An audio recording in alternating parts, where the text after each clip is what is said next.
Thank you all for joining us. My name is Peter Turner. I'm the managing partner at Meyers, Friedberg, and Lewis. I know some of you, but not all of you.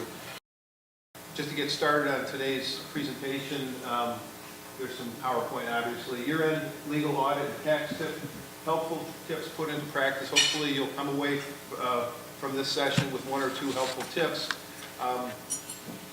And what I want to do is just introduce the panel. We'll make the presentations. Mario Fazio, head of our tax practice group, will be offering some timely tax tips as we approach year end. He'll be followed by David Croft, to the right there, who's our newest partner. David will touch on cybersecurity issues, which is a hot issue these days, has been for a while and seems to be getting hotter. And he'll also remind us with some examples of the importance of protecting arguably a company's most important asset, its intellectual property. And then Scott Lewis, who's also a partner and our administrative partner in our business practice group, will conclude the morning with a sprint through our annual year-end legal audit checklist, which you're welcome to pick up on your way out this morning, along with the memento, which Scott tells me is certain you will treasure for years to come. The one disclaimer I have to give, and this is just something that the Ohio Supreme Court Board of Professional Conduct requires, we cannot provide any legal advice to your particular situations during the presentation or immediately afterwards. If you have an issue you want to discuss with us, we ask that you call and schedule a time. In this session here, there's no privileged attorney-client relationship. We cannot hand to you or distribute our contact information. We can only leave takeaways items at the back or the way out. You can pick those up on the way out. And then lastly, for the CPAs amongst us, I know there are a few on the way out. Sarah has a certificate you can pick up so you can get your continuing education credit. And without further ado, Mario, you first. Okay, yeah, thank you, Peter. Well, good morning, everybody. Good morning. So I am going to be talking about tax tips, year-end tax tips, and it's mostly going to be geared towards businesses, which is primarily what we represent at the firm. And who can tell me if they can remember what happened last week? Right, we have a new president-elect, a new, actually, Republican administration coming in. And, when thinking about tax planning at year-end, one of the things you think about is whether or not you can defer income into the following year and whether that's advantageous. Primarily what you're thinking about when doing that is is there going to be a difference in tax rates? What can you expect for the following year? If you're in a higher rate this year, it probably makes sense to push income into the next year, 2017. So looking forward, obviously we don't know what's going to happen, but we have a Republican-controlled government at this point, or will be in 2017. So the Republican tax plan provides for a reduction in income tax rates. We're going from the plan is to go to a simplified 3-rate structure. And this doesn't actually, this is maybe not, it's not always the same as what President-elect Trump has proposed, but there's going to be some kind of compromise or something reached along the lines of, it's anticipated with reduced tax rates. So income tax rates are heading down, with the top rate looking to be around 33%. The corporate tax rate similarly is going to be expected to drop. It's proposed to drop to 20% from the current top rate of 35%. There's expected to be a new business tax rate, which would apply to business income, whether it's it would primarily apply to sole proprietorships, partnerships, S-corps, and that would be a 25% rate. So that's actually even lower than the top 33% rate that would apply to individuals. And the capital gains dividend tax, which is currently at 20%, is expected to go down as well. So in looking at the rate reduction, it probably makes sense to think about, as you sit here today, pushing income into 2017. So how do you do that? So If you're an accrual method taxpayer, there's an ability to shift to the cash method. And why would you shift to the cash method? Well, the cash method allows you to report income when you receive it, as opposed to when your right to receive it accrues. So under the accrual method, even if you don't receive it, but you've earned it, you have to report it. So the cash method typically is beneficial if you want to match up your income reporting with the time that you receive the actual cash. There's favorable rules to elect the cash method. Generally, if you have less than $10 million in sales, you can automatically go from accrual to cash method. And you can make that election. You don't have to do it by year end, but you have to do it with by the filing due date of the tax return. So it would be April 15th, or if you extend, it would be October of 2017 that you can make that elections. So if you've converted to cash, you can delay billing and delay receipts. That would push income into 2017. That's one method. Another idea is if you're a business and you pay your management bonuses, or your employees generally bonuses, you can accrue the expense in 2016. So you award the bonuses, or you make that determination, and you actually pay the bonus in 2017. So what does that do? It gives the business the deduction in 2016, which is what you want, because you want to lower your income in 2016 because you're in a higher rate structure. And then for your employees, key management, even the owners, you push the income into 2017 when you're in a lower rate structure. So that's one approach. Bad debt expense, yeah. So if you're on the cash method though, how do you accrue them? You're allowed, there's an exception for bonuses, yeah, year-end bonuses, you can accrue it. If it has to be paid within 2.5 months of the end of the year. Okay, that's part of the 2.5 months, all right. And the last two, a bad debt expense and write-off of unsaleable inventory. If you're an accrual method taxpayer, you have accounts receivable that you've already taken into income because you've earned that right.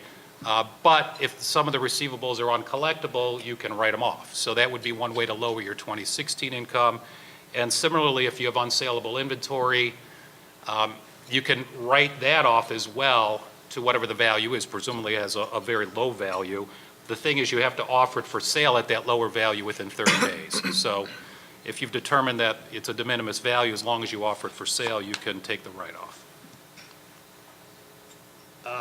So another method for reducing your net income for 2016 would be to do equipment purchases. There's fairly generous rules that allow for expensing of equipment. So an equipment can include equipment, machinery, computers, things that are used in business. Also certain types of real estate qualify, including leasehold improvements, restaurant property, and retail property. So there's rules about what qualifies as real estate. The expense deduction's $500,000. So that's and it doesn't matter when you purchase it in the year, so it's not prorated. So you can do a December purchase of new computers, new equipment, and write the whole thing off. Again, with the idea of, if you're going to do it anyways, why not do it in 2016 when you have a high rate structure, because it's going to save more tax dollars to take the deduction in 2016 versus 2017. The thing is, you actually have to purchase it, and it has to be placed in service. So there is some urgency if you're going to do that. For larger businesses, there's a phase out. So if you do more than $2 million of qualifying equipment purchases, or computers, et cetera, the deduction begins to phase out. So if you're under the $2 million, you can get the full benefit. As I mentioned, qualifying property, it could be new or used. It doesn't have to be brand new property use. So even if, one of the things we look at when we do transactions or acquisitions for our clients is that if you're buying tangible property or personal property, there's the ability to write off the first $500,000 under this rule, even if it's, it's going to be all used equipment in that instance. I mentioned certain real property qualifies. You can go through that. And beyond the $500,000 limit, let's say you're capped at the $500,000, there's also bonus depreciation, which essentially allows you to write off 50% of the cost in the year of purchase. That is going to go down. It's going to be reduced for subsequent years. So again, 2016 seems like a good year to buy equipment because you get the higher first-year write-off. Okay, so let's go back one. So that's sort of the income tax planning piece. The next topic I wanted to talk about are valuation discounts. We don't know what's going to happen with the estate tax. Again, you know, the Republicans, right or wrong, are always trying to, one of the proposals is to eliminate the estate tax. We'll see if that happens. But as we sit today, the estate tax is still in place. There's a $5.5 million, you know, roughly lifetime exemption. If a married couple has, it's an $11 million because you get to combine the two. So that means that either during your life or at death, you can transfer that much of property to your kids or whomever without paying any estate or gift tax.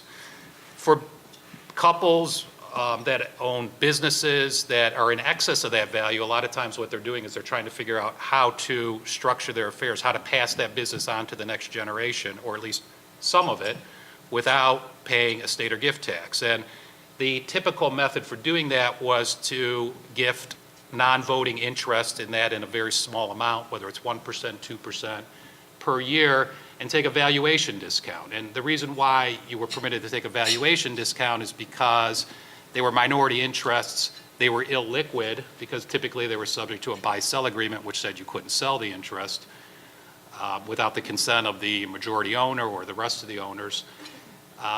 And they were non-voting. So because of those restrictions on transferability and control, valuators that looked at that and said that, you know, there could be a 35% valuation discount, for example. Sometimes they were higher, sometimes they were lower. But what that meant is that if you transferred an interest in the business, you can do it at a, let's assume a 35% discount, which made the gift lower by roughly a third and was a way to transfer more property without paying estate and gift tax. So that was the strategy. What's happened is the IRS never liked it. They looked at those as family-controlled transactions, and they thought the restrictions on liquidity were illusory because at any time the family could lift it if they all agreed to do so and cause the interest to be redeemed or otherwise liquidated. So they looked at that as not being a real valuation restriction, and they've proposed regulations to do away with it. So the point of this is that there's an opportunity now, because the proposed regulations aren't finalized, to still do these interfamily transfers and take valuation discounts. However, we don't know how long that's going to be in place. And we don't know actually what the future of that proposed regulation is as well. I mean, they could decide to scrap it at the Treasury under the new administration because it doesn't fit within their philosophy, or it's just and we don't know the future of the estate tax. But it makes sense to at least look at that and in the situation consider it. Okay. So shifting back to the income tax, for businesses that have products or processes or techniques, you know, there's going to be a discussion by David Croft about intellectual property and trade secrets. A lot of these, you know, companies that have formulas, and they're continually trying to improve it, right? You know, processes for production. And if you're trying to improve your product, improve your process, and you're doing it through research and development, and research development is described very broadly. It has to simply be experimental in nature.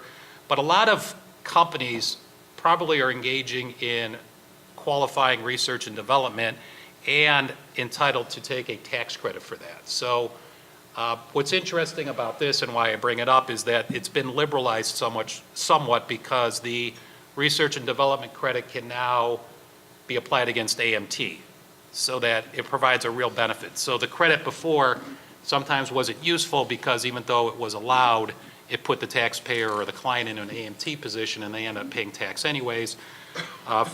Currently, that's gone away, so the credit applies against AMT, so it could be a very real tax benefit that should be looked at and taken advantage of. So if you have companies that fit in that, that do those kinds of things, that R&D, they may want to be looking at that tax credit. And that, again, that's something that can be looked at after the year end too, because it's something that's just sort of determined. You look back and see what kind of expenses and activities were incurred. So that could be done prior to the filing of the tax return. Finally, I'm going to end on IC discs and what in the world is an IC disc. It's the acronym is Interest Charged Domestic International Sales Corporation, and this is a tax benefit for companies that do exports. And the way it essentially works is that on the net income that's earned from your export sales, you can report it effectively, or you can report 1/2 of the income, the net income from those sales, at the capital gains rate versus the ordinary income tax rate. And if you recall currently the ordinary income tax rate for a corporation is 35%, but for a flow-through entity like an S-corp or a LLC that's taxed as a partnership, which is mostly what we deal with these days, the top rate's 39.6%. And we know what the long-term capital gain rate is, it's 20%. There's a net investment income tax as well. But effectively, it's having the tax rate. So you're going from effectively a 40% rate down to a 20% tax rate for half of the net income attributable to export sales. So that could be a huge tax benefit. And it's not so much a year-end planning, it's sort of a forward-looking planning, because you're only entitled to do that once you've put the DISC in place. So once the DISC is established, export sales from that date forward can qualify for this benefit. What are the requirements? The products have to be U.S. made, so you have to have a U.S. company that's actually doing manufacturing here. Half the cost of the goods more than half cannot be attributable to imports. So if you have part of your components being imported from China or Asia, those generally, as long as they don't equal more than half of the cost of the product, should cause the product to be ineligible. And the sale of the product, of course, has to be outside the United States. And what that means is that the end user of the product has to be outside the United States. So, sales really anywhere for use outside the United States would qualify. What we do to create a DISC, it's pretty simple. You just form an Ohio corporation, for example, although it could be a corporation in any state, and you make an election within 90 days. There's other specific requirements to it, but they're generally not too burdensome. And the idea behind a separate corporation, it actually came about in the Nixon administration, this concept. But it didn't really create a significant tax benefit until about 10 years ago, when there became a significant rate differential between ordinary income and long-term capital gains rates. That's when people began to dust off the IC DISC and take a look at it again. But the reason this came about is that companies were using, similar to today, for larger companies, they were using foreign subsidiaries to conduct sales through and keeping the income offshore. And what the Nixon administration was saying, why do we have this kind of a structure? Let's allow the benefit, right? Let's allow the long-term capital gain benefit to those export sales. But let's just keep the corporation domestic so they're easy to audit. And there's no requirement that the IC DISC actually do any kind of activities, which is unusual. Because the way it works is that the company pays a sales commission to the IC DISC, and that's what creates the deduction. And then the IC DISC, which is the separate corporation, makes a dividend distribution either to the owners or back to the company, which is taxed at the favorable rate. So it's a fantastic structure in the right situation if you have a client that does a lot of export sales because it can dramatically decrease the amount of tax exposure. So the example with the disc versus the no disc, we have $1 million in net income before the commission expense. So assume that we have a $250,000 commission expense. Now, the assumption there was that there's $500,000 of total net income attributable to the export sales. So we're taking half of that income, net income, and we're expensing it. So with the disc, we then have $750,000 of net income versus $1 million. So you can immediately see we're going to have a tax benefit. And the tax benefit is right there. We lowered our tax to $262,500 from $350,000. However, the $250,000 that we paid to the disc, we're still going to have to pay tax on when it's distributed out. We can keep it in the disc for some period of time. But that's going to be subject to the 20% rate at $50,000. And there's a typo there that actually the total tax should be $312,500. But this structure, just by putting in place in this example, has saved $37,500. And this is on an annual basis. So you can see the power of this as actually the numbers increase, and over years it could be a substantial benefit. So that's all I have. I'm going to turn it over to David Croft next. Thanks, Mario. There you go. Good morning. I can't think of two more exciting topics to talk about at 8:30 in the morning than intellectual property and cybersecurity. Intellectual property is one of a company's most valuable assets, also one of a company's most overlooked assets. And so when you're working on your year-end audit, your checklist, definitely focus on your intellectual property. So my goal here is to help businesses, and if you represent businesses, identify your intellectual property. Once you've identified your intellectual property, how can you protect it? What's the best way to protect each type of intellectual property? And if you're currently protecting it, you should review and update your current agreements, your policies and procedures with your legal professional. So first, identifying intellectual property. What is it? Typically, business owners will look to the big three in intellectual property, that is trademarks, copyrights, and patents. I've included a sample definition here. You can see that intellectual property encompasses much more than just the big three. But if we were to boil all of this down to two words, I would say that your intellectual property is essentially your competitive edge, your business's competitive edge. What do you or your business, what does it do better than your competitors? Think of a company that makes shoelaces, for example, in an industry with other companies that make shoelaces. This company may have a specific or special formulation for its shoelaces. Although it uses the same raw materials as its competitors, its method for using the materials, the way it weaves it into the shoelaces, for example, could be considered proprietary. Or it uses certain suppliers exclusively. Or it's identified apart from its competitors by its brand. So these are some typical examples of a competitive edge that a company might have. So now that you've identified your intellectual property, how do you protect it? There are several methods that can be used independently or in combination. The first method that's typically used is agreements. We're all familiar with non-disclosure agreements. Contracts with third parties, you'll typically have provisions in those contracts, including employment agreements, where the third party or your employees or your independent contractors may have access to your intellectual property, and you want to protect that access. So you'll have confidentiality provisions, non-disclosure provisions. The second way would be to file with the government. You would file your trademarks, your patents, your service marks, and your copyrights with the federal government. There's also state provisions that you can file certain types of intellectual property as well. Review your internal and external policies and procedures. Make sure that your information is password protected, or restrict access to those that are only on a need-to-know basis.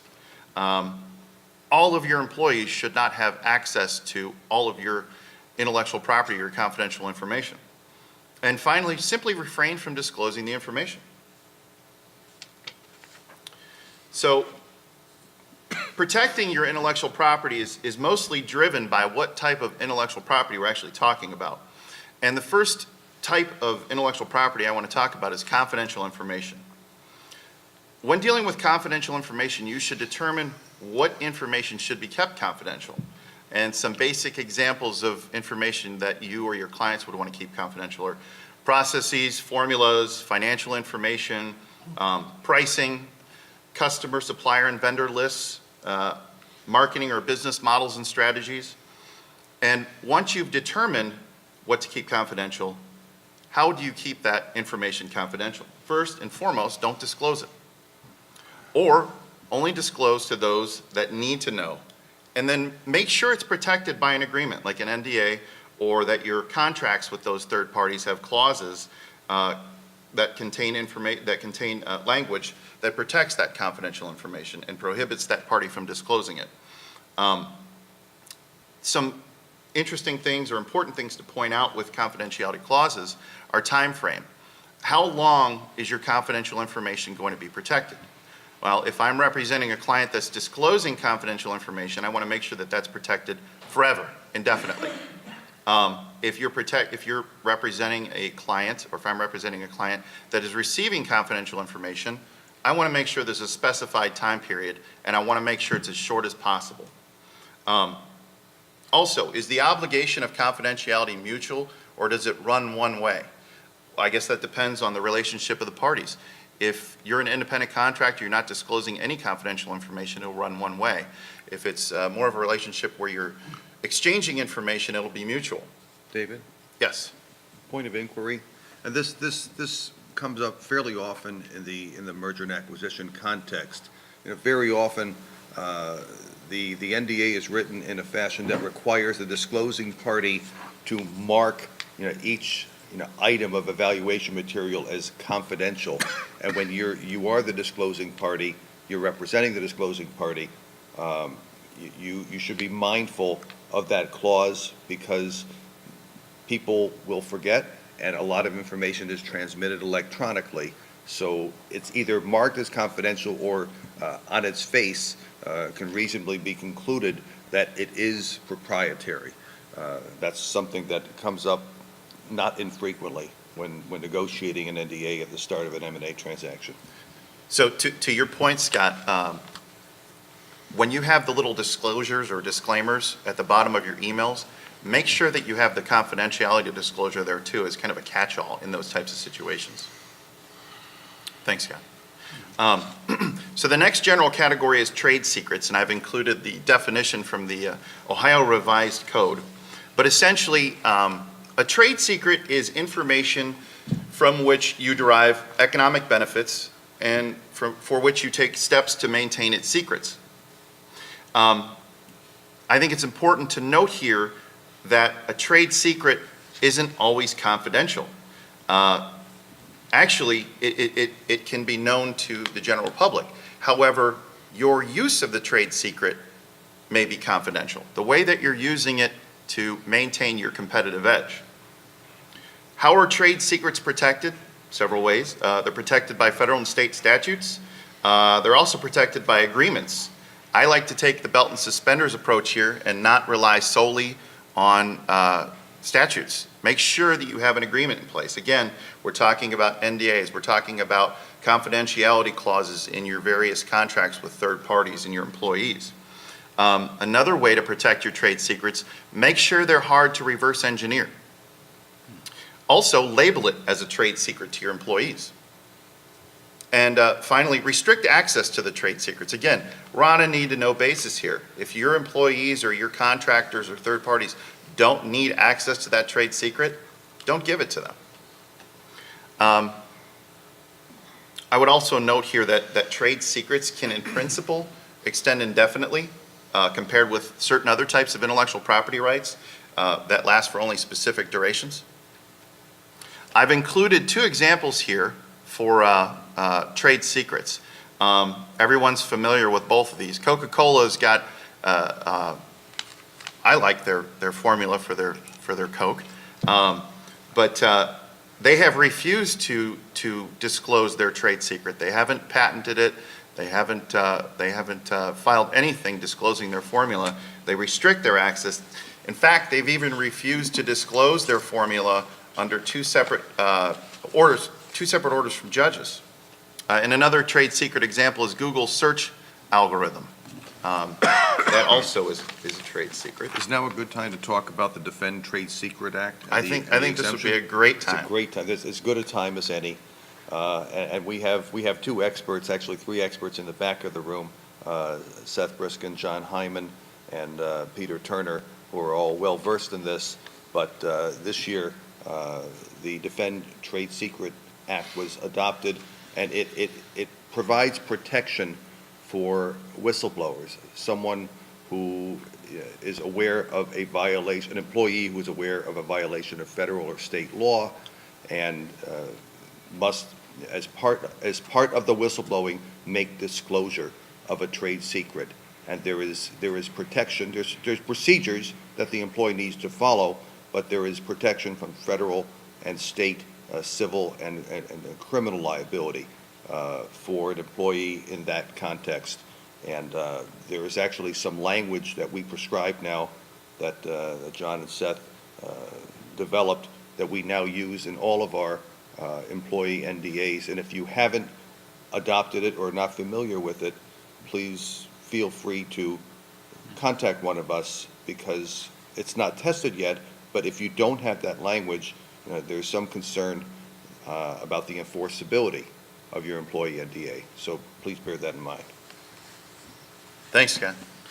The third general category is patents. Sure. This is the definition that the U.S. Patent and Trademark Office provides for patents. Term is 20 years, and once the patent's issued, the patentee must enforce the patent without the aid of the U.S. Patent and Trademark Office. I've included a picture of a GoPro camera here. In 2004, the GoPro CEO filed his first patent on this particular system, and as most of you are probably familiar with this, it's the patent for a harness to attach a camera to your body or whatever so that it doesn't fall off when you're kiteboarding or skydiving or what have you. I'm not going to spend a whole lot of time on patents, but two takeaways that I would give you is do not disclose your invention before filing the patent, and make sure you actually own it. And I'm going to talk about assignment, which is an important concept. Speeding along here, trademarks. I've got the definition for trademarks here, but essentially it's the word, name, or symbol or device that the customers associate with your product or service. Most folks know that you can file trademarks on words, logos, or a combination or slogans, but did you know that you can also trademark product configuration and trade dress? Coke has a trademark on its bottle. I've also heard that Verizon has filed or is in the process of filing a trademark for a fragrance to be pumped out in their stores that folks would associate with their service and their product. That takes all kinds. So once you have a trademark, and I think this is important, we've had some specific situations in this area. What do you do to protect your trademark? Well, first of all, make sure it's available.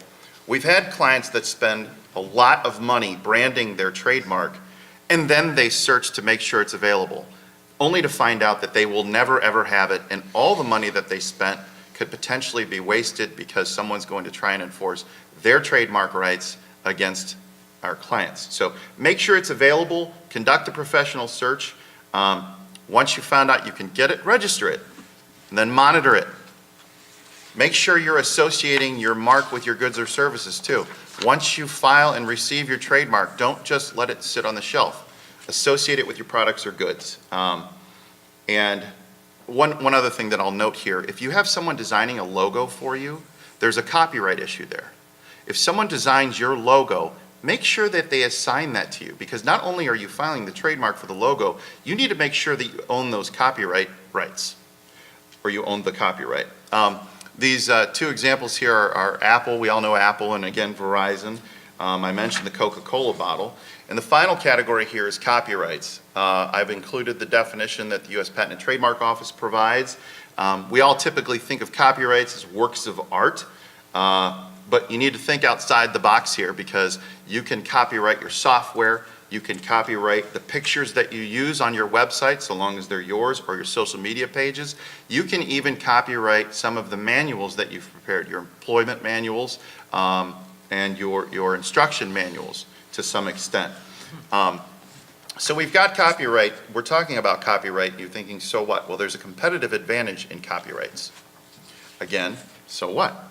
Well, you can prevent others from copying your work. You can prevent others from copying the information in your documents and files, your software and your logos. And if you register your copyright, you can seek statutory damages in certain situations if someone infringes on your work. So how do you protect it? Well, again, the creator owns the work immediately on creation. So you've got to make sure that you own the work. Make sure that if you have someone else doing it for you, you have it assigned to you, and make sure that assignment's in writing. You don't want to rely on work-for-hire statutes that you own that copyright. Make sure that you own that, and make sure you've got it in writing. Registration is optional but recommended, especially in software situations. And make sure you're using the proper Circle C on all your works. Here's some famous examples of copyright infringement cases. We've got the Marvin Gaye case, where Marvin Gaye's estate sued Robin Thicke and Pharrell Williams for the Blurred Lines song. They said it infringed on his Got to Give It Up song, his famous 1977 Got to Give It Up song. And the jury awarded more than $7.3 million to Marvin Gaye's estate. And then we've got my pal Vanilla Ice there at the bottom. Queen and David Bowie were going to sue him, but at the time, he couldn't afford the lawsuit, so he decided to settle. He gave them royalties, and he also included them in the songwriting credit. Again, a couple of additional notes and suggestions. Make sure your agreements are reviewed and make sure you're protected. Take a look at any derivatives you may have created. Derivatives are old IP that you make, or new IP based on old IP. And take a look at your software and websites. Which brings me to my other favorite topic, cybersecurity. So what is cybersecurity?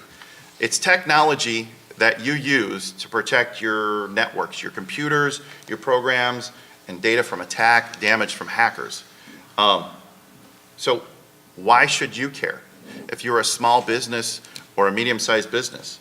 Well, you have to make sure that you're protected now, because it's no longer a question of if I get hacked, it's a question of when. And small businesses are particularly huge targets right now because they provide easy access if proper protection is not incorporated. Businesses may not even realize they've been hacked, and they can provide a gateway into larger companies. I'm sure, folks, you've heard about the Yahoo Verizon deal, where Verizon was in the process of purchasing Yahoo. Yahoo discovered that they were hacked, and 500 million user accounts were hacked in 2014. Well, that deal may not go forward as of the latest filing that Yahoo filed with the SEC. So what should you do? Make sure you're forward thinking. Implement the necessary protections internally. Change your passwords often.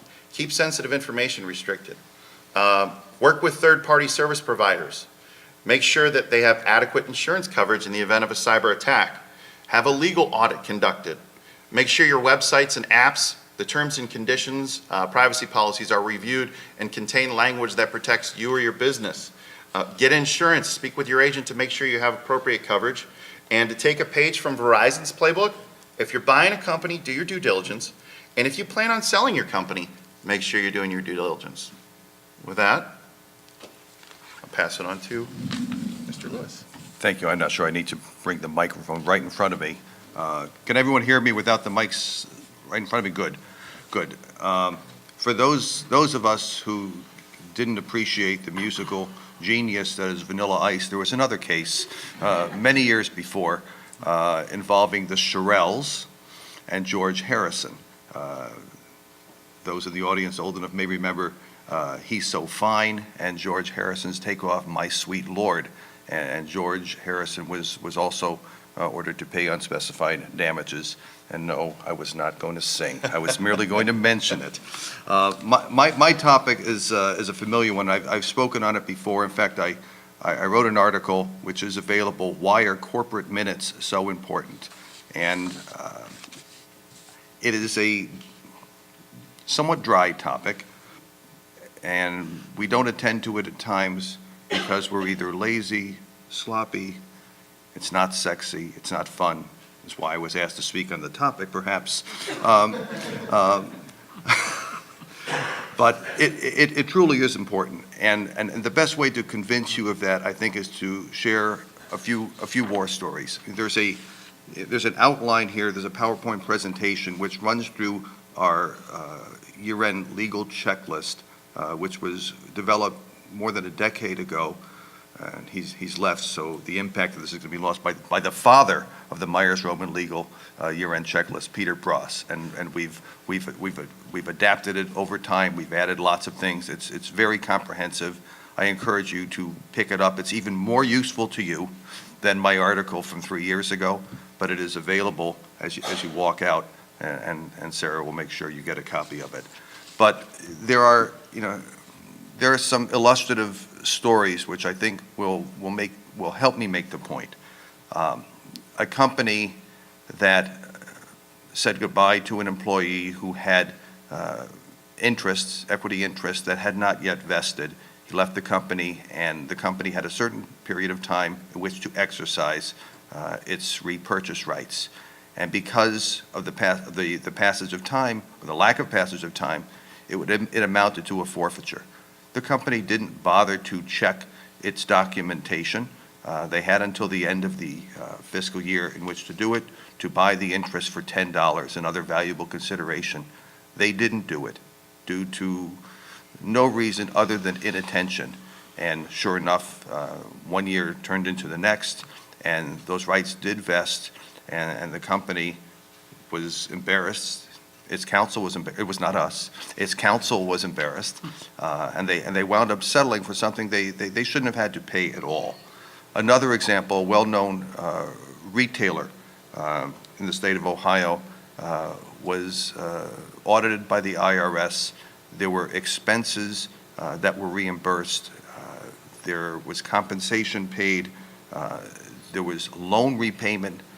Company was not at all diligent in preparing promissory notes, updating those promissory notes to reflect amounts owed to shareholders and affiliates.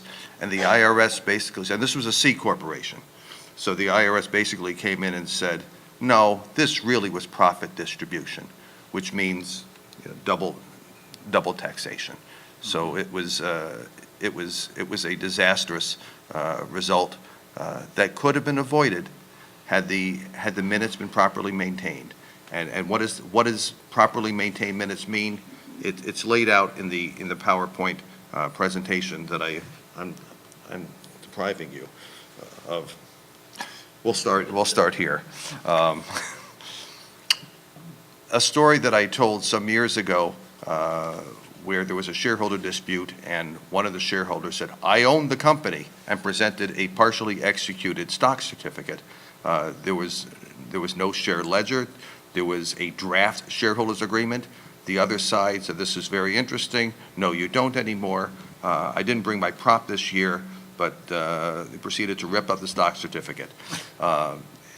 The issuance of a stock certificate duly executed certainly would have helped at that moment in time, and I was an eyewitness to this. I didn't encourage the ripping up of the stock certificate, but I watched it all, and I remember the experience. It was more than 20 years ago. Another experience, the failure to calculate a performance bonus and deliver a statement by year end, with the payment actually to be made in the following quarter, but the calculation was to be made by the end of the fiscal year. It wasn't made. An employee who already was pining to leave used that as an opportunity to declare breach, which entitled him to leave, and also to collect severance. So you could, these deadlines, these things that are buried in the documentation, they really are important. And I do recognize that updating a corporate minute book is about as pleasant a task as flossing in the morning. and it's done for some companies with the same level of frequency. And just as you tell the dentist, absolutely, I know flossing is very important, I'm going to, you tell the hygienist, and then you don't do it.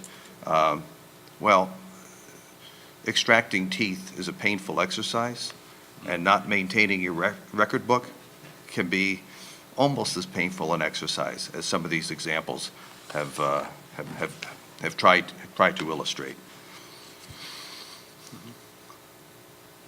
I'm going to go through very quickly some of these PowerPoint slides indicating, laying out those things that we do when we are asked to update a record book. It also gives you an opportunity, by the way, to meet with your individual professional attorney and an accountant as well.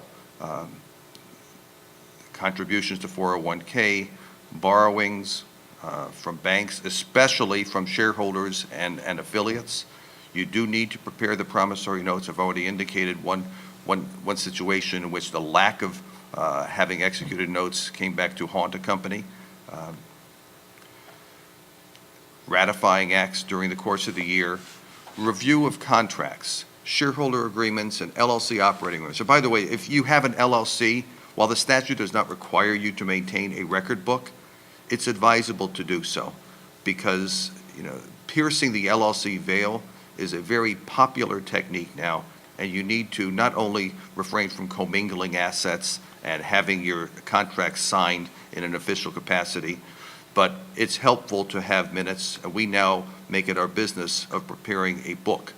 We didn't 10 years ago. We prepare a book for every LLC just as we did corporations because we haven't done a survey, but we form more LLCs than we do corporations, C or S, at this point. The shareholder agreement needs to be looked at in part because very often there's a buyout provision that is funded by insurance, and if you are underfunded and the trigger event occurs, it's going to be very costly. It's going to be a surprise, a very unwelcome surprise, and now is a good time of year to contact your insurance agent and find out how much it will cost to add to the insurance. And if the insurance is unavailable, maybe you need to restructure the buyout. Maybe you need to pay out on different terms, provide some cash cushion for the company. There's something new this year. There's a tax matter. TEFRA was replaced by something else. There's an opt-out election now by a partner representative, which is somewhat technical, and Mario just had occasion to look at this and wanted to spend no more than 48 seconds talking about it because we are hard pressed for time.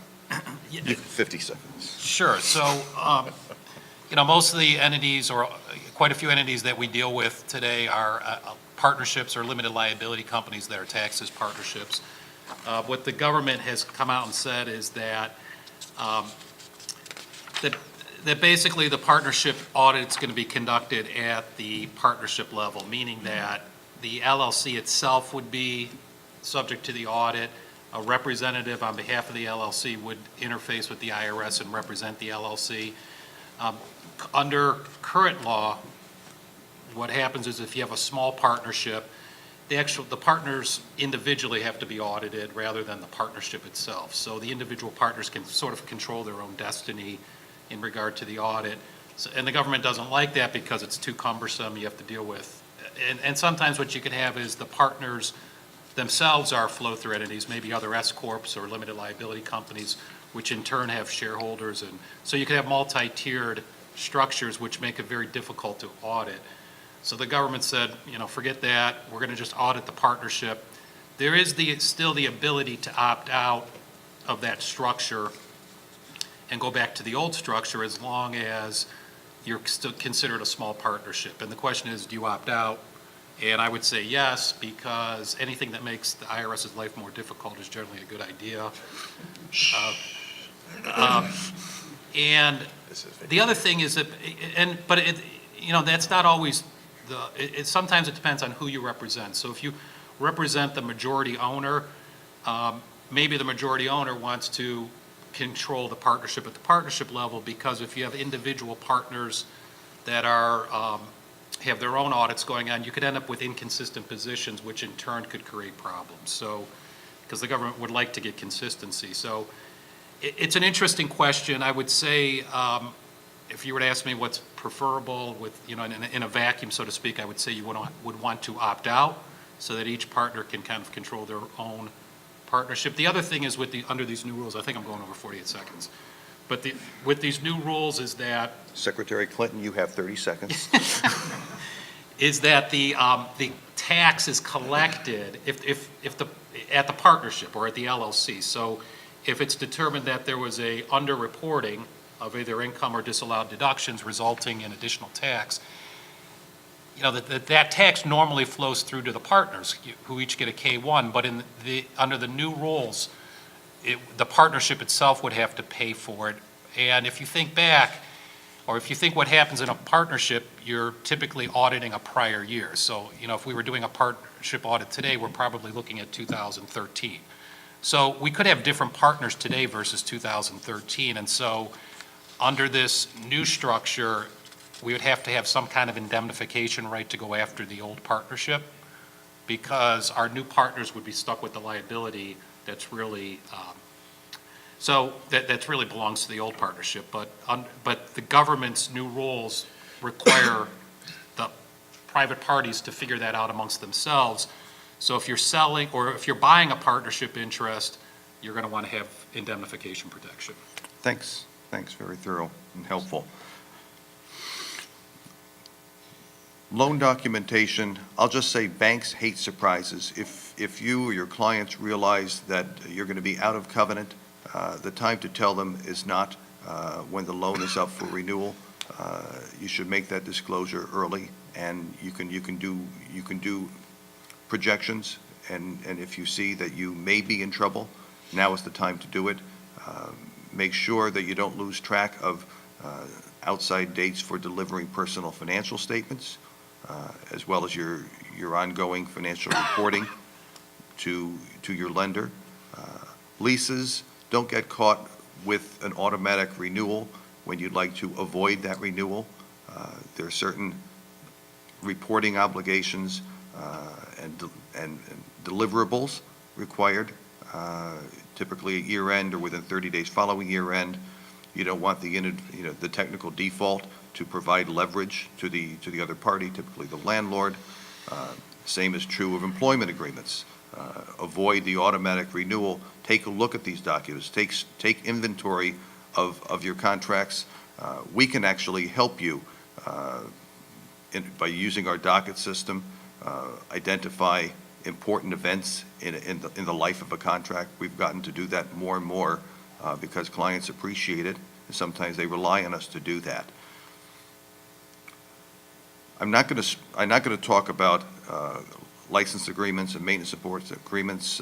Those are tied to IP. David's already done an excellent job presenting that. IP website, terms of service, privacy policy, do what you promise. Trademarks, we've heard plenty. Copyrights, we've heard plenty.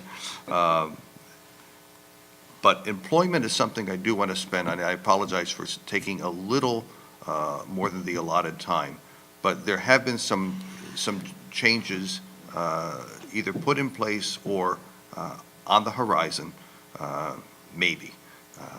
And John and Seth are here, and they will be available to answer questions or call us, at your convenience. Perhaps the one that's grabbed the most attention is something that's going to be in effect on December 1, which is the DOL wage and hour, the overtime regulations, and how the definition of exempt employee has changed. And if you haven't done anything yet to prepare for that, you need to run to John or Seth immediately following this presentation. But I also know that there are many lawsuits that have been filed challenging these regulations, and there are two of them right now in Texas, and who knows whether the incoming administration is going to take steps to, if not undo, at least lessen the effect of these regulations. There are other attractions in 2016, and if nothing changes, if they are put in place, will have an impact on an employer. They're on the slide here. The new OSHA whistleblowing and retaliation standards, they may seem extreme to some, but they're intended to prevent employers from doing anything subtly or otherwise to dissuade someone from reporting a violation. An example, and it's a silly example, but it's been used. An employer who says, if we're injury-free for 100 days, we're going to have a pizza party. Okay, that itself, as subliminal as that may be, may dissuade an employee from reporting a violation. You're shaking your head in disbelief, I know, and maybe this will change. Maybe some of these things won't be put into practice, but as presented, all these things can affect an employer. The EEOC is requiring all sorts of detailed data concerning compensation, employee compensation, tracking demographics, making sure that we have no equal pay issues, that people are being, that there's no disparate pay based on any demographic category. The joint employer concept is something that franchisors are particularly concerned with right now, because rather than relying on the traditional actual control test, whether the employer actually controls the conduct of the employee, they look for indirect effective control. So if a franchisor has an employee, has a manual, an operations manual, that itself prescribes rules that affect the employee. So franchisors are now trying very hard to protect themselves through indemnification in franchise agreements. The independent contractor scrutiny is getting more and more intense. It has both Affordable Care Act and ERISA implications, and it is wrong to assume that people prefer to be treated as independent contractors, because there are benefits that are being lost as a result of that. It's going to be, I don't think this depends on whether you have a Democratic or Republican administration. This is going to continue to be something that's looked at, and it's looked at the state level as well by different agencies. Finally, there's a reporting requirement now, an OSHA reporting requirement, that any workplace injury that results in hospitalization or amputation must be reported within 24 hours. And again, who knows whether these regulations will stay in place for the next 4 years, but they're there now, and we need to prepare for them. Our time is up. I apologize for keeping people a little bit extra. Please remember to pick up your special memento, as well as the article and the legal year-end audit checklist. Thank you very much for coming.